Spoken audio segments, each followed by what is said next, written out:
Morning. তো আজকে হচ্ছে দীঘাতে আমাদের ডে 2। তো আর আজকে হচ্ছে independence day. Happy independence day to everyone. তো দীঘাতে বসেই এই স্বাধীনতা দিবসটাকে কাটাচ্ছি। আর এখানে দেখো এখন ঘুম থেকে উঠে বসে বসে একটুখানি চায়ের মজা নিচ্ছি ব্যালকনিটাতে।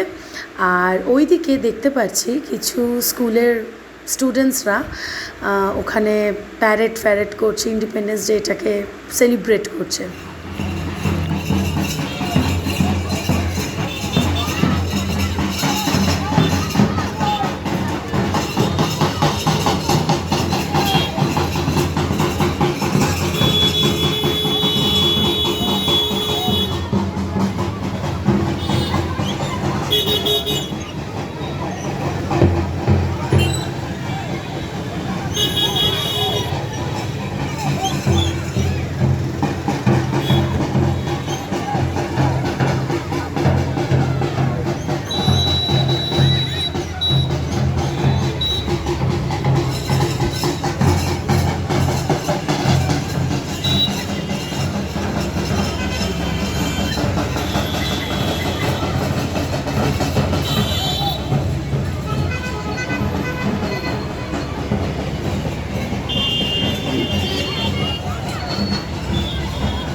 So yes, we are going for our breakfast. আর ব্রেকফাস্টটা মনে হয় ওপরে ব্যাংকোয়েটে, আমরা এখন লিফটে করে ব্যাংকোয়েটে যাব।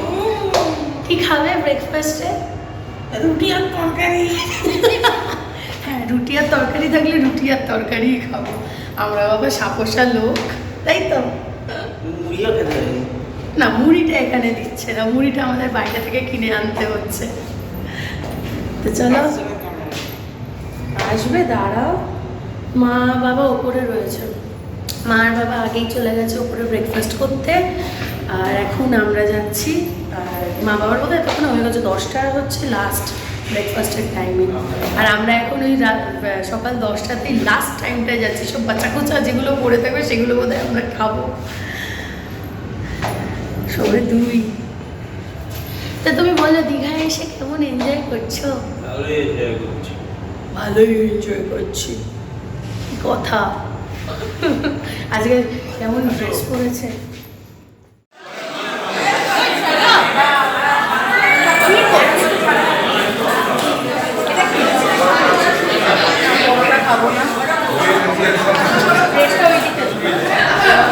পর একটা নিয়ে যায়, ছোট্ট পর।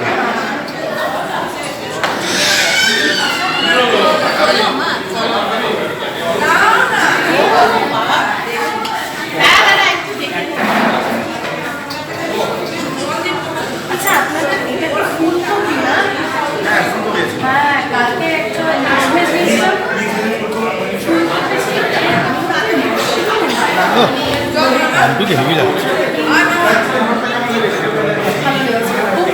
রান্না, খুব টেস্টি হয়েছে।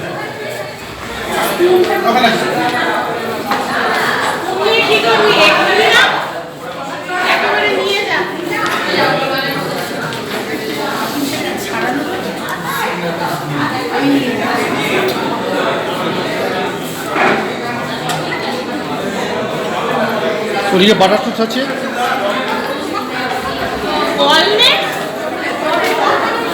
পরে নেবে। চল আমি যাচ্ছি, যা ওদিকটাতে।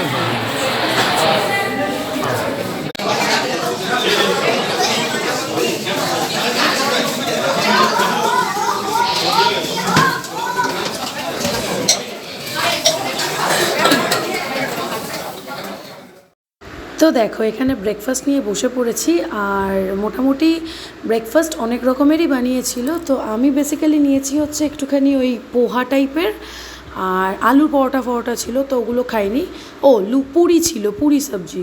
তো আমি ওই 2টো পুরি নিয়েছি, আবার একটু ব্রেড নিয়েছি, সবই ওই একটু এক পিস করে টেস্টের জন্য।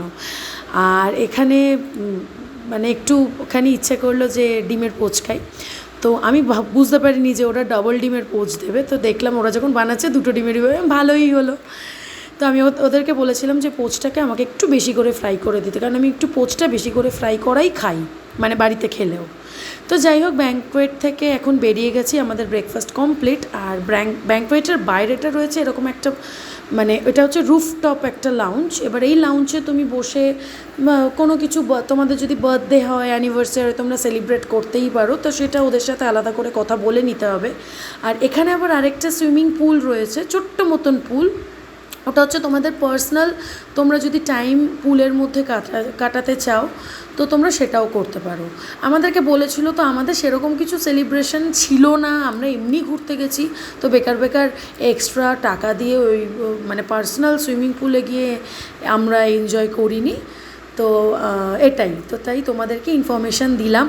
তোমাদের যদি মনে হয় যে তোমরা এই হোটেলটায় ভিজিট করবে তোমাদের কোনো স্পেশাল ডেতে, তো নিশ্চয়ই করতে পারো। আর এই ওপরের লাউঞ্জটা এত সুন্দর যে কিছু বলার নেই। আর যাই হোক, এখানে দেখতেই পাচ্ছো ইন্ডিপেন্ডেন্স ডে বলে এখানে হোটেলের স্টাফরাও প্রচুর পরিমাণে আর কি ব্যস্ত লাগাতে, পতাকা লাগাতে। আর এই দেখো, আমি যে সুইমিং পুলটার কথা বলছিলাম, এইখানে হচ্ছে ওই সুইমিং পুলটা রয়েছে। আর এটা হচ্ছে আমি একদম রুফটপ থেকে এই বাইরের ভিউটা নিয়েছি। কি সুন্দর যে লাগছে না, হোটেলটা সত্যি খুব সুন্দর জায়গায় পেয়েছি। আচ্ছা, এটা হচ্ছে নিউ দীঘাতে আর কি হোটেলটা যেটা লোকেটেড। তো যাই হোক, এখন আমি আর মা আর বাবা, ঋষি আর বেরোয়নি, আমরা তিনজনে একটুখানি বেরোলাম হচ্ছে একটুখানি ওই দীঘার মার্কেটের দিকে। সি বিচের দিকেও একটু ইচ্ছা আছে যাবার, তো চলো যাওয়া যাক এখন।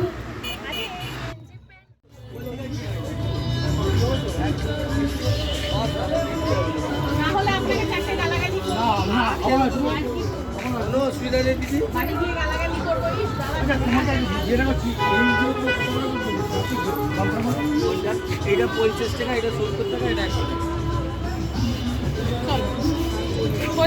সোজা চলো দোকান দিয়ে যাওয়া যাবে। হ্যাঁ যাবো, চলো না দোকানে একটু দেখতে দেখতে যাবো, বিকেলে সন্ধ্যাবেলায় ওল্ড দীঘায় যাবো।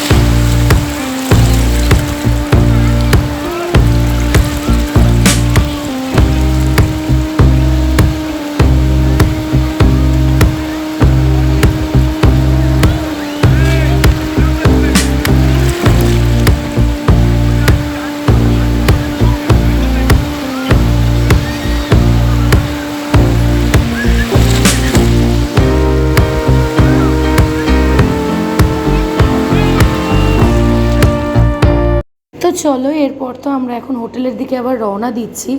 তার কারণ হচ্ছে ঋষি ওখানে রয়েছে। আর এদিকে যেহেতু এটা 15th অগস্ট, এত ভিড় সি বিচে, যেন মনে হচ্ছে কি ফাংশন প্রোগ্রাম চলছে, বাট কিছুই না, লোকের ভিড়। তো যাই হোক, কোনো রকমে ঘুরে একটুখানি এদিক ওদিক করে আমরা এখন আবার হোটেলের দিকে ফিরছি। তো এই ফেরবার পথে এত সুন্দর একটা জায়গা দেখতে পেলাম, তাই ভাবলাম তোমাদের সাথেও একটু শেয়ার করা যাক। হোটেলে ফিরে একটু রেস্ট নিয়ে তারপরে চলে আসলাম এই জায়গাতে। এটা হচ্ছে, তোমরা তো বুঝতেই পারছো কোথায় নেমেছি, সুইমিং পুলে। তো বেসিক্যালি আমরা যখন এর আগে মন্দারমণিতে গেছিলাম, তো তখন ওই সুইমিং পুলটা একদম মানে কি বলবো, ওপেন ছিল। বাট এইটা হচ্ছে একদম হোটেলের ভেতরেই ইনবিল্ট আর কি। আর মন্দারমণির যে সুইমিং পুলটা ছিল একদম বাইরে করেছিল, ওপেন এরিয়ার মধ্যে। তো যেটা আমার ওটা সব থেকে বেশি পছন্দ ছিল। তবে এটাও মোটামুটি খুব একটা খারাপ নয়, কিন্তু কেমন যেন নিজেকে ওই পুলটায় নেবে একটু আটকা আটকা মনে হচ্ছে। তারপরে খুব ভিড়ও অতিরিক্ত, যেহেতু 15th অগস্টটা নেহাত একটা হলিডে পড়ে গেছে, তো সেই জন্য ভিড় রয়েছে। এবার পুলে তো অটোমেটিক সবাই নামবে। তো আমি যদিও বা সাঁতার ফাতার কিছুই জানি না, কিন্তু ওই একটুখানি নেবে আনন্দ। আর বাবা নেমেছে যেহেতু, বাবার সাথে তো নামতেই হবে। আর এদিকে আমি যার সাথে কথা বলছি, ইনি হচ্ছে বুলে কাকু, মানে ঋষির বাড়ির পাশেই থাকে। উনিও আবার এসছেন ওনার বন্ধুবান্ধব নিয়ে দীঘাতে। তো তাই দেখাও হয়েছে, তাই বসে বসে আড্ডা গল্প করছিলাম।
এদিকে পুলে তো আমরা ভীষণ এনজয় করছি। মা নামতে পারেনি, যেহেতু ওখানে সিনথেটিক ড্রেস পরে মানে আর কি পুলে নামতে হবে। এবার মার অ্যাকচুয়ালি আমার খেয়ালও ছিল না, আর এমনি তো মায়ের সিনথেটিক পুলে নামার জন্য সেরকম কিছু ড্রেস ছিল না বলে মা বললো আমি তাহলে আর নামবো না, তোরাই নাম, এনজয় কর।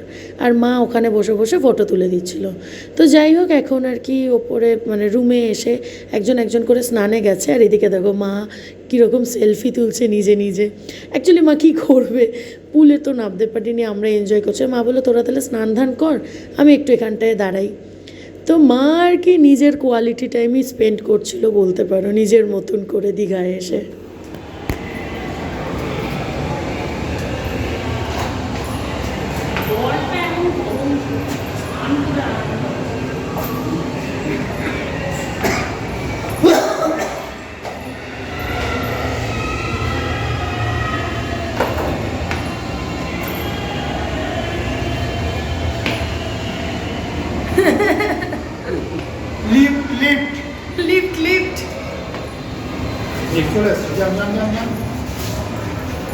এই সবাই লিফটে ওঠো, লিফটে ওঠো, সবাই লিফটে ওঠো। ধাক্কিয়ে ধাক্কিয়ে তুলছো কেন?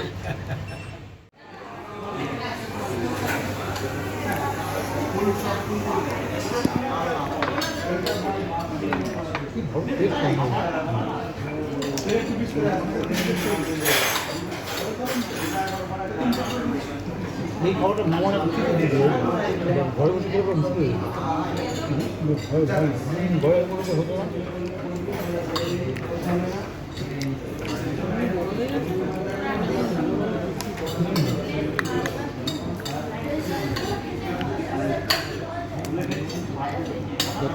এই আপনি খেয়ে দিয়ে একটু রেস্ট নিয়ে এই একটু কাউকে ছেড়ে দিয়ে আসবেন, ঠিক আছে?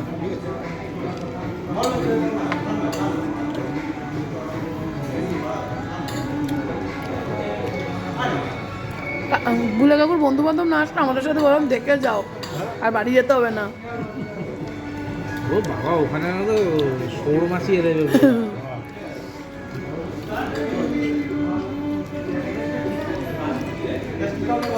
এই আলু ভাজা নিও।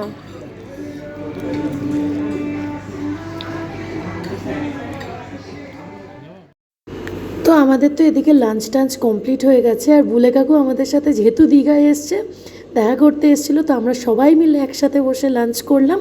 এখন আমাদের যে ড্রাইভার দাদা, উনি বুলে কাকুকে তার হোটেলে ছেড়ে দিয়ে আসবে। তো আমরা এই দুপুরটা ভীষণ ওনার সাথে এনজয় করলাম, এটা কিন্তু মানতেই হবে। তো যাই হোক, এখন হচ্ছে ইভিনিংয়ের টাইম। কোথায় বেরোবো, কোথায় যাব, কি করব, এসব ভাবতে ভাবতে ভাবতে ভাবতে বেরিয়েই পড়লাম। ভাবলাম ঠিক আছে, তাও একটু ওল্ড দীঘার দিকে যাওয়াই যাক। তাও যখন বেরিয়েছি তখন বাজে প্রায় 7:30 পৌনে 8টা। এবার বেরোনো তো বেরোলাম, যাই হোক এখন পুরো ইভিনিংয়ে বেরিয়ে দেখছি ওয়ান ওয়ে রাস্তা।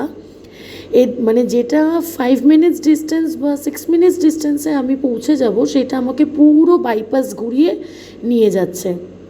কেন এটা করলো বুঝতে পারলাম না। যাই হোক, এটা একটা খুব বড় প্রবলেমে আমরা পড়েছিলাম, আর গাড়ি পুরো ঘুরতে ঘুরতে ঘুরতে ঘুরতে তবে গিয়ে আমরা মানে ওল্ড দীঘায় পৌঁছাতে পেরেছি। এইবার মাঝখানে নেমে গেছিলো, তার মাঝখানে প্রচণ্ড বৃষ্টি, এই একটু একটু করে বৃষ্টি হচ্ছে, একটু একটু করে যাচ্ছি, তার মধ্যে জ্যাম। এবারে কেন যাই না, দীঘায় গেলাম, রাস্তায় এত জ্যাম, মারাত্মক লেভেলের জ্যাম, মানে এই জ্যামটাকে জাস্ট আর নিতে পারছিলাম না।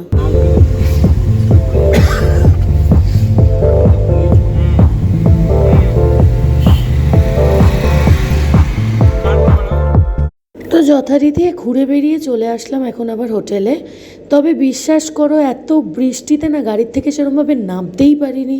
ভাবলাম ওল্ড দীঘার আশেপাশটা একটু ঘুরবো, সেটাও করতে পারিনি, এত বৃষ্টি। আর তোমাদের সাথে তো ভ্লগ শেয়ার করা, সেটা তো ছেড়েই দাও। তো যাই হোক, আবার ঘুরে বেরিয়ে রাত্রিবেলা 10টার সময় আর কি আবার হোটেলে রিটার্ন করলাম। নিচ থেকে ডিনারের অর্ডারটা করে এসেছি, ওরা রুমে দিয়ে যাবে। তুমি তো জানোই আমরা এই কয়েকজন চাষি ভাই এখন যে যার জমিতে একটু করে ফুল চাষ করছি। তাই দিয়ে আমাদের বেশ ভালো মতোই চলে যেত, কিন্তু আমাদের এই সুখ ওই লালমুখো ইংরেজদের সহ্য না, আসে না সব। বাইরে থেকে আধুনিক মানে কাগজ দিয়ে নকল ফুল। তোমরা ভাবলে না যে এরা কি দীঘাতেও গোপাল ভাঁড়কে ছাড়বে না? না, সিরিয়াসলি আমরা দীঘাতে গিয়েও গোপাল দাদাকে ছাড়তে পারবো না। তো এদিকে টিভিতে গোপাল ভাঁড় দেখছিলাম আর রাত্রিরে ডিনার করছিলাম। মা বাবা সবার খাওয়া হয়ে গেছিলো, আমি আর ঋষি বাকি ছিলাম। তো সেই বসে বসে ঋষিকে বললাম, তুমি একটুখানি সার্ভ করে দাও, বসে বসে একটু গোপাল ভাঁড় এনজয় করি আর খাই। তো এটাই তো আজকের একটা পুরো ভ্লগ তোমাদের সাথে তো শেয়ার করলাম। তো সেটা কেমন লাগলো জানিও। আর কালকের দিনটা তো সকালবেলায় চেক আউট করে আমরা বেরিয়েই যাব। কালকের দিনটা ইচ্ছা আছে একটুখানি জগন্নাথ মন্দিরে যাওয়ার, বাড়ি আসার পথ মানে বাড়ি যাওয়ার পথে। তো এইবার দেখা যাক কতটা কি সাথ দেয় কপাল। তো এখন আপাতত ডিনারটা করে নিই। আর ডিনারে আজকে ওরকম রুটি ফুটি মিক্স ভেজ এগুলোই নিয়েছিলাম। তো চলো আজকের মতন টাটা, আবার দেখা হবে নতুন ভ্লগে নতুন দিনে।